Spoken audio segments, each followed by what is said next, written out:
একদম ঘরে বানানো সিম্পল স্টাইলের পাপড়ি চাট। এই যে সন্ধ্যাবেলা টিফিন।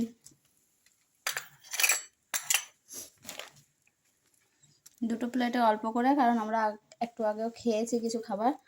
আর এটা মেয়ের জন্য। আর এখানে আছে, বাটিতে আছে অল্প করে একটু করে ঘুগনি। এই যে, তা চলো এখন আমরা খেয়ে নিই।